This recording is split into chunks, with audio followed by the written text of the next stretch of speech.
Awesome. So welcome everyone who is watching live and watching this recorded. In this webinar, we shall be showcasing 10 Billion Strong's Green Leaders Academy curriculum, which shall be available to all interested audiences, all interested organizations and leaders to use to train their communities for free. Now, this is powered by Crew for All. A short introduction to Crew for All. Crew for All is a tech nonprofit. We are dedicated to creating practical technology solutions to, or rather for social movements, accelerators, education programs, and so on. Now, in the decade that Crew for All has existed, we've built a very powerful, customizable platform called the Crew Platform that is currently being used by over 180 impact organizations to be able to equip, train, and connect their communities of change. The Crew Platform is a fully white label product, and organizations across the world use our infrastructure to create their online platforms. In the experience that we have had in creating these platforms, these organizations have used the platforms, or rather the platform has been most beneficial to them to be able to bring their communities online and engage them with content such as the Green Leaders Academy that inspires them to action. This also helps organizations to be able to expand their organizational scalability and are able to reach more people in hybrid or fully online formats. And finally, they're able to manage their programs and fellowships with increased efficiency, and there are a whole lot of features which you can find out on our website. Now, today is a very special day as we shall be showcasing one of our very good partners, 10 Billion Strong. Some small background that has brought us to this day. Now, Crew runs technology grants every year. And one of the major challenges that we have realized whenever we are running this technology grants for small organizations is that these organizations struggle when creating content or curriculums because it's very expensive to create curriculums. Now, to address this challenge, Crew is currently exploring a partnership strategy where large organizations within the Crew platform can share their very well-developed curricula with small organizations and interested leaders to be able to build their online platforms. Now, it is very exciting that we are featuring the first of such kind of an organization, 10 Billion Strong, which has generously offered the Green Leaders Academy to anyone who wants it for free. The Green Leaders Academy curriculum is a very comprehensive program designed to equip participants with a deep understanding of environmental issues and to be able to empower them to take meaningful actions within their communities. Now, a question for all of you environmental enthusiasts: why would you spend thousands of dollars to be able to create a curriculum when you can start with an already proven one? By the end of this call, I hope that all of you as participants would have gained a comprehensive understanding of that curriculum, the Green Leaders Academy curriculum, including its components, its themes, its learning outcomes, and so on. Acquire practical insights from Patrick and best practices to integrate this curriculum into your context, and for you to actually take action to leverage this curriculum and implement practices that drive environmental education within your organizations. Now, Patrick, thank you so much for joining. Maybe just take a moment to introduce yourself and introduce 10 Billion Strong.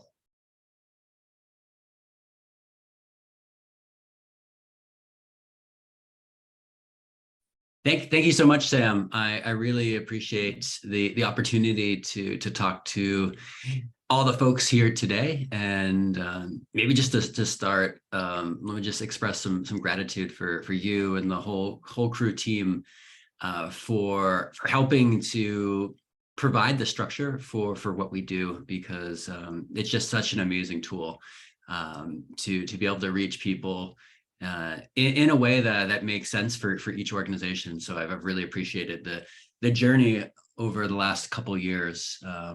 So thank you very much for that.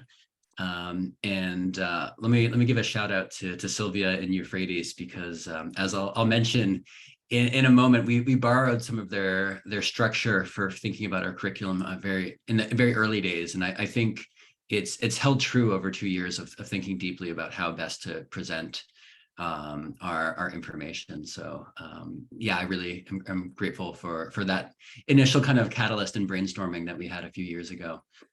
But I've got some slides to share in a moment. But for now, I just want to share a little bit about my background and sort of why I think I'm here.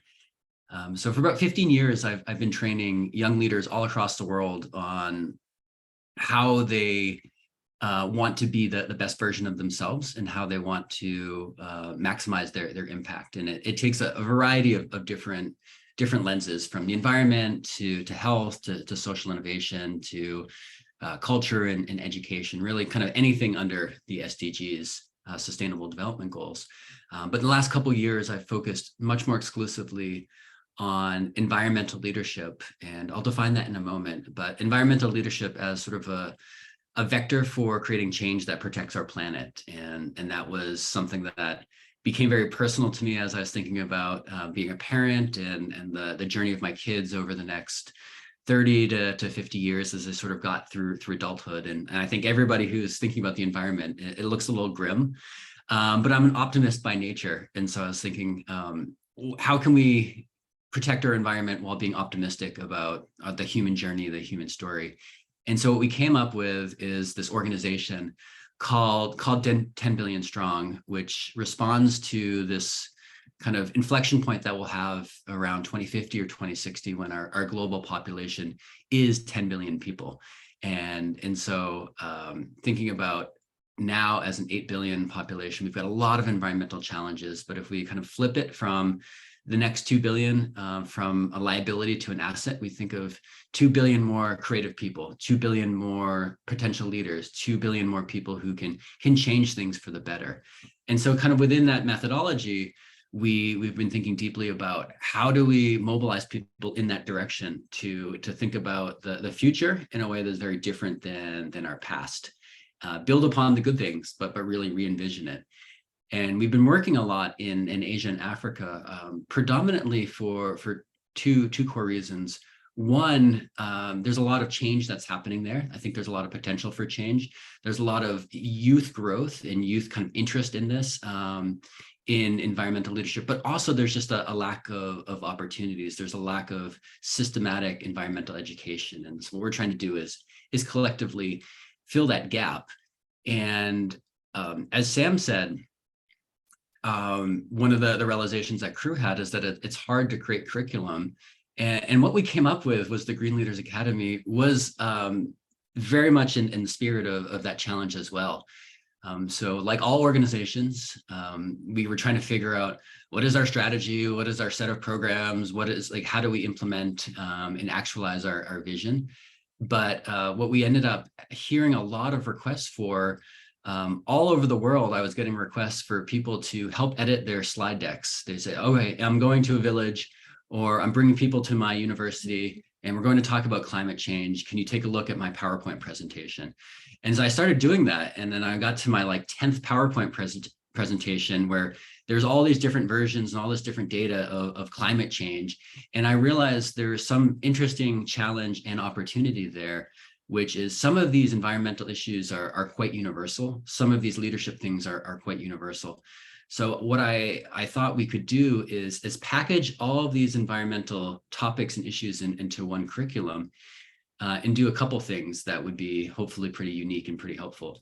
So one, we combined perspectives from 20 different environmental and NGO leaders from 18 different countries. And we sort of asked ourselves, what are the most interesting and necessary things for people to learn about when it comes down to environmental issues? So we took maybe 50 different topics, and we realized we couldn't teach on 50 different topics. So we just kept going narrower and narrower.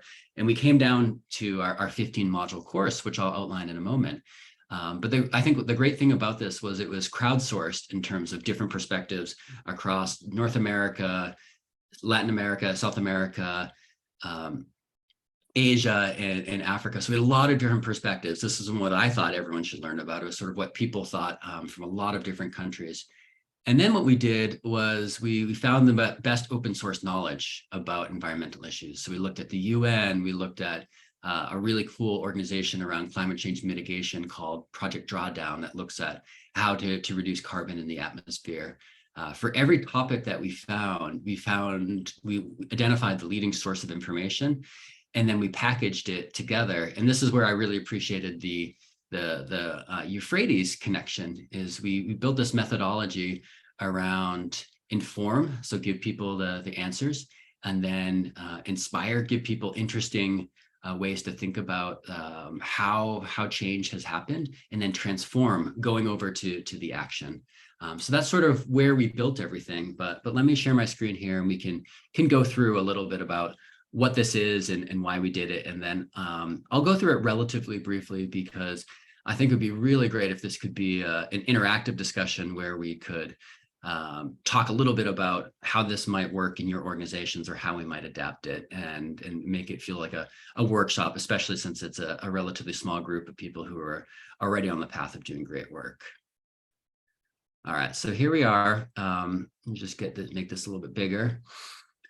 Just to start out here, it's a little blurry, sorry, but this is just a little cartoon about reinventing the wheel, right? So, someone's got a round wheel, and the person who's got this kind of square wheel thing is saying, sorry, I'm too busy to figure out what you have to offer.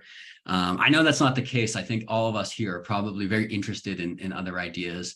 But the joke of this is sometimes we get so busy in our work that we kind of forget or don't even have time to find out what already exists that's easy or would enable our work to be much more effective and much easier. And I've felt this a number of different times in my career.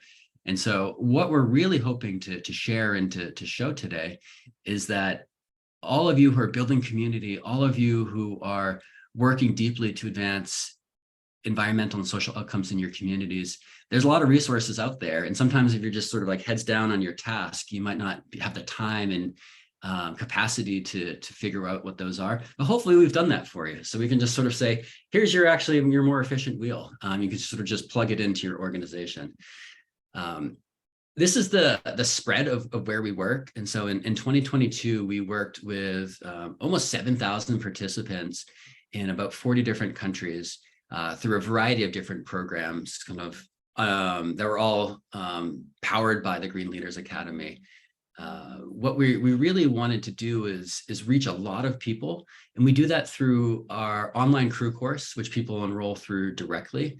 But we also do have a train the trainer model, and this is some version of that as we're talking about today, which we share our curriculum with organizations. And so we go and we train them deliberately, we support them, we give them all the tools to train people, and then they go ahead and deliver that training in person. And so that helps amplify our reach. And that's one of the reasons we're here today, is we're really interested in amplifying our reach, because we know the scope of our environmental problems is well beyond what any one organization can contribute to and effectively drive change around. And so we have to do this through partnership. We have to do this through community.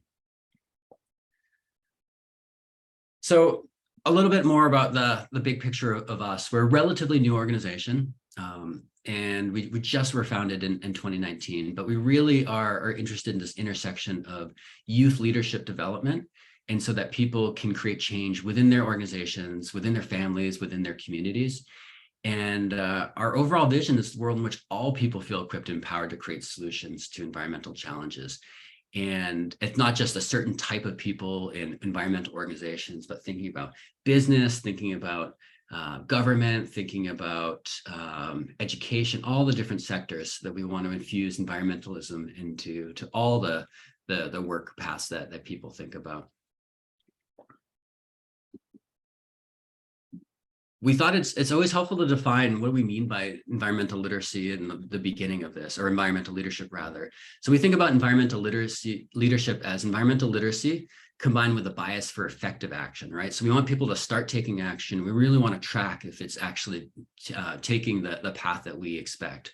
So it's really critical for us to measure and evaluate our work. And so we do a lot of that that's embedded in the Green Leaders Academy, because we're really thinking about the change that people go through. So we have a lot of surveys that we do. We have a pre-program survey and a post-program survey. And what we embed in our toolkit, what we give to all of our partners and anyone who really wants to use our curriculum, is we give our monitoring and evaluation tools. And we think that's really important for two reasons. One is, if we think something's worth doing, we should really be aware that it's effective. Otherwise, we might want to be doing different things. But it's also important for resource gathering to be able to tell an effective story of, say, we did this and our result was that. And it helps us get grants, it helps us get other funding, it helps us get partnerships. And we think that really trickles down to anybody who's using our curriculum. They need to be able to tell that story of how did it work and why did it work? And so that's something that's embedded in everything that we do. So our model, our big focus for this is we want to train by 2030 at least 1 million committed environmental leaders. So we're just like a tiny percentage of the way there. We have a lot of work to do, but part of it is partnerships and initiatives like this. But the 3 pillars of our environmental leadership is environmental literacy. So like understanding the challenges that are happening locally and globally. Leadership development, so helping people learn how to lead themselves and then lead others. And then civic engagement, that's that action piece, taking all this and saying, okay, what action can I take in my community and how can I try to make sure that I'm effective? And so we think these 3 pillars are really essential to driving environmental progress, because it's not important just to train a certain number of people, but it's important for us to train them to do certain things and to really track that. So we have these 3 pillars and they all work together. And so we think of like someone who has environmental literacy and is a strong leader and strong at civic engagement, that to us is the environmental leader. So all those things come together as part of our vision for environmental leadership. And then going back to what I shared about the way that we really were inspired by Euphrates, we present some information, like we present what climate change is, and then we present some interesting case studies of people who have been effectively working to adapt or mitigate climate change. And then we give people localized prompts. And so what I said earlier about things being universal, like it's absolutely true. A lot of things are universal about environmental issues, but at the same time, all these things are being felt locally. And we think the best way to inspire people to act is to get them to examine what's happening locally. And so when we think about transform, a lot of our prompts within the Crew platform ask people to reflect and understand and ask questions about what's happening in their local communities. So we present, especially through the Inform, as like this big high-level vision of environmental issues. But as people go through the content and ask some of the questions and reflect on some of the topics, they're really thinking about what's happening locally. And we intentionally structured things so that at the end of the course, people would have a really good understanding of plastic pollution, air pollution, climate change, what's happening in their country and their community. And that's why we think this is really adaptable for lots of different types of partners, because it gets you that kind of high-level international universal stuff, but also that really specific localized action as well.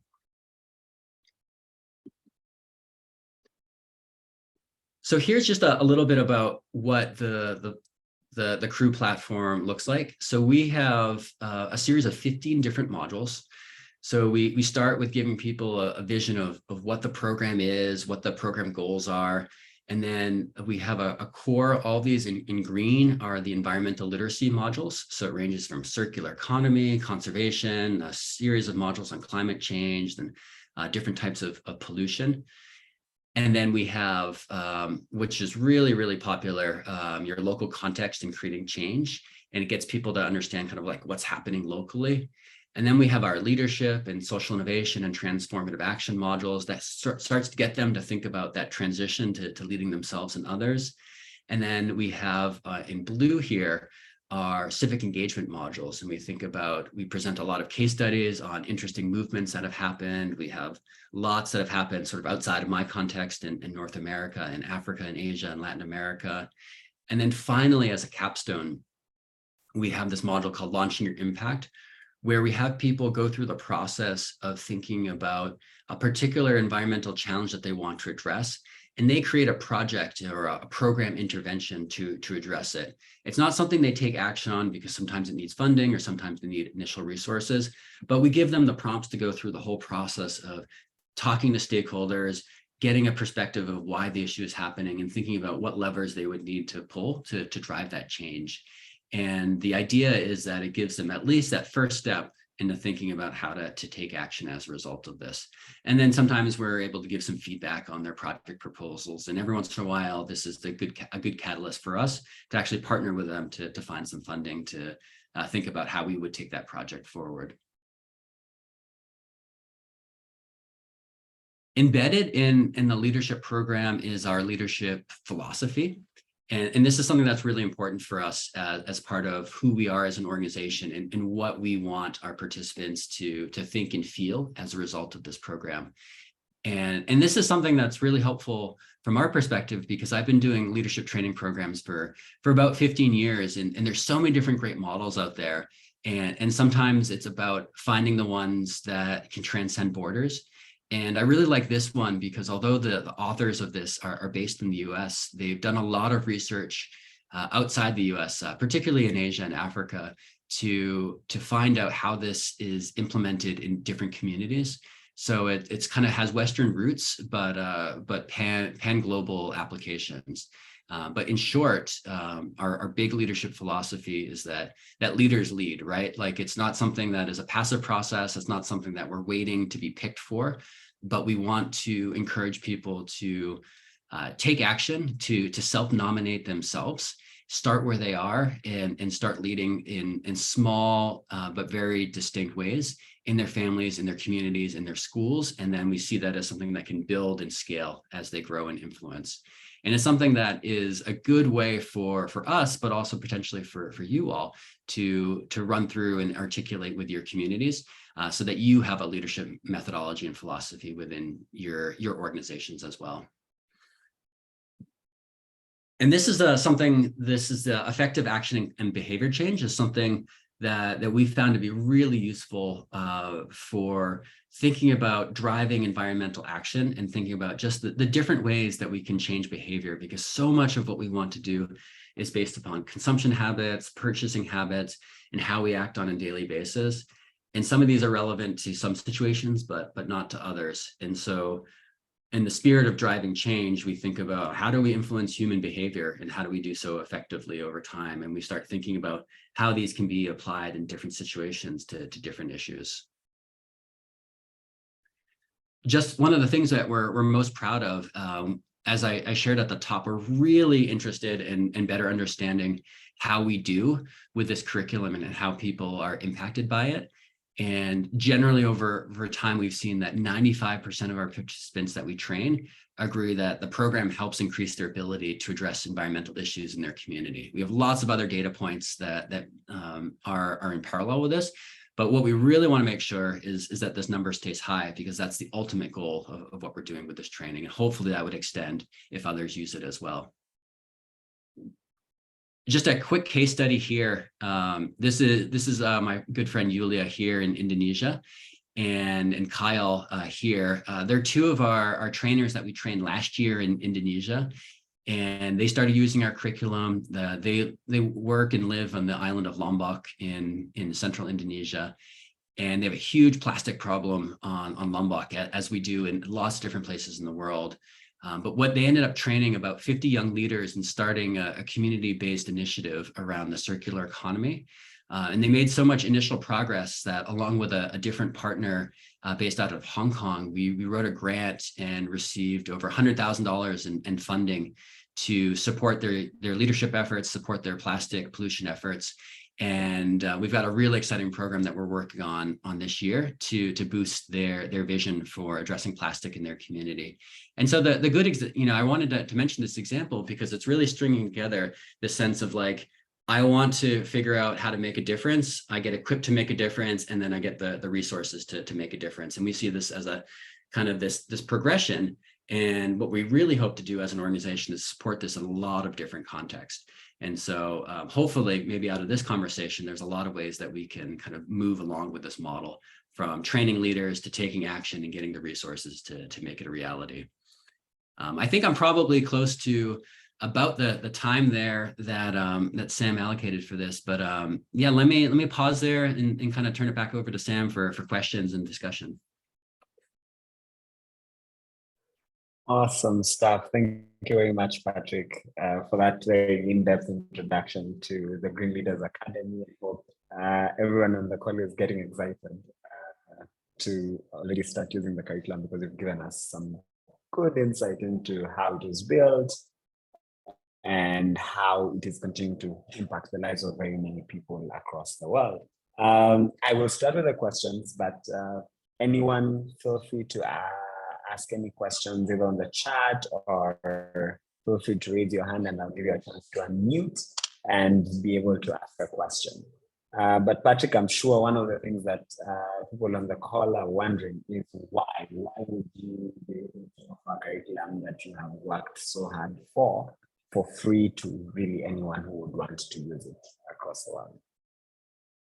It's a good question. I mean, I have so many answers for it. I think maybe the big answer is, there's two parts to it. One is our theory of change is to reach as many people as possible, because that's the only way we think we can effectively drive our necessary change. And so by having other people pay for this, I think would be a big barrier for that. And so I think we want to just enable others, if they're interested in it, in using it as frictionless as possible. So that's maybe one answer, is it's in our strategic plan to do this. And I think the other is, yeah, I personally just want the earth to be taken care of, and this is just an effective way to do it. Life is too short to make it difficult for people to create change, and so we'll figure out other ways to bring in our revenue to succeed as an organization. But we think this is the most effective vehicle for driving lots of change. Awesome. In your experience, what would you say are the key things that an organization, say someone on this call is interested, decides to replicate the curriculum on Crew and starts offering it for their audience? What are some of the key things they would have to do once they have replicated this content for their own use? Yeah, and I mean, in some ways that this touches on question number one too, is, we're US based and we're a really small organization. But what we rely on through partnership is for people to build a community. And so, we can't build communities everywhere in the world that needs environmental action, but that's sort of what we hope our partners can do and our collaborators can do. And so I think to answer that question, the most important thing is to build a community of like-minded, interested, ambitious young leaders. And then from there, what you can do is plug them into this sort of action framework for environmental action and really get them activated. But you sort of have to build those community connections first, and you have to build trust, you have to build credibility, and you have to build a shared ambition. And from there, you can go forward, but you really have to start with community building. Awesome. Could you talk a little bit about what contextualization efforts on the part of the organization would look like? So, for example, if Kaluki from Kenya wants to use this for his organization, what would you suggest as best practices around contextualization of this curriculum? Yeah, so there's two parts to that that I think are really important. So one is just sort of tech capacity building.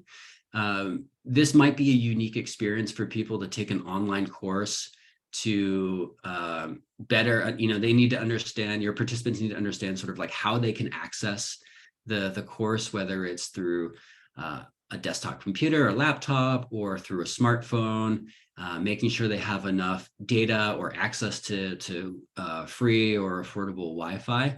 And so I think some of the challenges that we see are when communities are like all set to engage, but maybe there's that barrier around sort of the tech and the connectivity.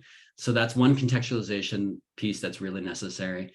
And then the second is What we offer is sort of the generalized version of environmental issues, but oftentimes what's really helpful is for people to add a module, maybe on what's happening in like a particular country, because each country has its own subset of really critical environmental issues. Just as an example, I was just in Namibia leading some trainings, and for that country, wildlife conservation is a really critical issue for a number of reasons. And so we spent a lot of time kind of adding on a module around wildlife conservation issues to make it relevant. And so I would say it's good to take a step back and better understand what are your participants likely to care about, what is necessary in your country or your community, and maybe build some scaffolding around those particular topics.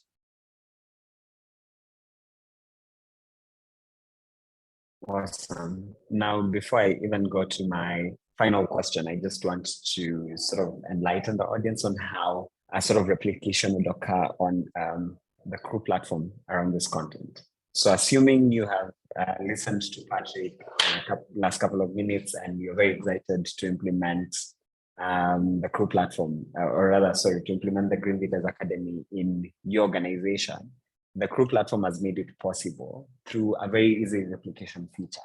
So we have a new feature that has been just released called curriculums. And you're able to easily replicate the Green Leaders Academy onto a new platform. This curriculums feature is a tool that can help you to bundle the tracks that you have into a course, program, and or project, and you're able to look at who is completing them in a visualized sort of reporting kind of system. And you're also able to replicate the course into new platform instances, which is what we are advocating that you do after this call. So given that the crew platform allows for this sort of replication, Patrick, as a platform manager, as a person who's been managing people on the crew platform for a while now, what are the key things that you would advise an admin who has replicated the Green Leaders Academy content for them to be able to really manage their data well on their new platform? So what are some of your best practices, or what are some of the lessons that you've learned that would help them maximize the impact of this kind of environmental education in the organizations? Yeah, it's a really great question, and something that we've been experimenting with over time. But the biggest thing is to be very clear about expectations for the participants in terms of like what you can offer, what the timeline is, what the structure is. And so what we always do is we have a really specific but somewhat automated process now for onboarding lots of people onto the platform. And so we think about it as sort of this like end-to-end process of it starts where we're like just marketing the program, and it ends when people actually get their certificate, and being really clear about your project management plan from the very beginning to the very end. And so it should have a really good set of milestones internally for your team to figure out, all right, when are we doing the call for applications? When are we reviewing them? How do we do the acceptances? In all of those points, you're setting expectations and you're delivering helpful context on what the program is, because it's really important for you as program managers to get the right people in who are doing the right thing at the right time. And if that's not clear for everybody, like internally and externally, it can be confusing and not as educationally focused as it needs to be. So kind of within that, what we do is we always have a couple of information sessions that we do when we're doing a call for applications, kind of like this, where people can learn more about the program. When we accept people, we have a really clear email of like the timeline and all the different steps that people need to take. Within the first week of starting a program, we have an orientation call that we do where we share some slides and we make it very clear what the expectations are, what we're offering, what we're not offering, what the obligations or expectations are for the participants. And we make sure to record that. We make sure to share that plus the slides out. So a lot of it is giving the right information out and being really clear about all that stuff. And then one thing that we've also done, depending on the size of the program, is we have teaching assistants, and they're usually our alumni. And we assign a group, usually it's about 10 to 20 participants per teaching assistant. And we just have them check in with people every once in a while. We have them just check in and say, oh, are you having any trouble accessing the content? Do you have any questions? Anything we can do to help? And then we also have them respond to the prompts. Because for those of you who have been using Crew, you know that there's a lot of reflection prompts. So we want people to feel acknowledged in the work that they're doing. And so we have people kind of encouraging people to respond to others. And we have people, our teaching assistants will say like, oh, great, I loved your points, and give them positive and encouraging feedback to inspire them to continue to work hard. Because there's a lot of content and there's a lot of work through all of this. And so we want to make sure that it's engaging, lively, and exciting and inspiring for the people to continue. So it's a lot of work. It's not one of those situations where you can just sort of like put the content out there and then let people do it on themselves. They need a lot of steering and pushing at the same time. Awesome stuff. Thank you very much, Patrick.